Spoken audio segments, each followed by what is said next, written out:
शहर कायद में डाकुओं ने लूटमार के दौरान फायरिंग करके एक और घर उजाड़ दिया। रवा साल के दौरान अब तक 43 शहरी डाकुओं की गोली का निशाना बन चुके हैं।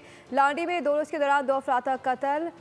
SSP कोरंगी ने SHO लांजी को मुअत्तल कर दिया है और इस वक्त बोली उसके नुमाइंदे खुर्रम गुज़ार गुज़श्ता रोज़ कत्ल होने वाले शाफात के घर के बाहर मौजूद है। मज़ीद तफसीलात उन्हीं से जानते हैं। शहर में स्ट्रीट क्राइम की वारदातों में इजाफा होता जा रहा है। बात करें रवां साल की तो रवां साल के दौरान 43 अफराद हैं जिन्हें डाकुओं ने लूट मार के दौरान मज़ाहमत करने पर कत्ल किया।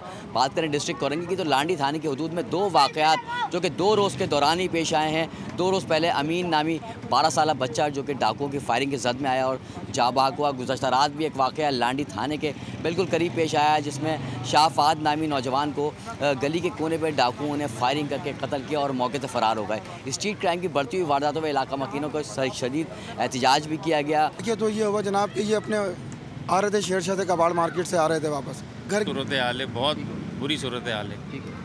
बिल्कुल ये वारदातें जो है अक्सर डाकू जो है वो रात के औकात में करते हैं जब क्योंकि लोड शेडिंग का दौरानिया शहर में बढ़ गया है और शहर के बेशतर इलाके ऐसे हैं जहां तवील लोड शेडिंग की जा रही है जिसकी वजह से शहरी गर्मी की वजह से घरों के बाहर बैठते हैं और डाकुओं की लूटमार का निशाना बनते हैं। गुज़श्ता रोज़ भी होने वाला वाक़या लोड शेडिंग के दौरान ही पेश आया था जब अंधेरा था और शहरी घर के बाहर ही बैठे हुए थे कि डाकू आए और गुज़ार अपडेट कर रहे थे। सब्सक्राइब करें और बेल दबाएं ताकि कोई खबर रह न जाए।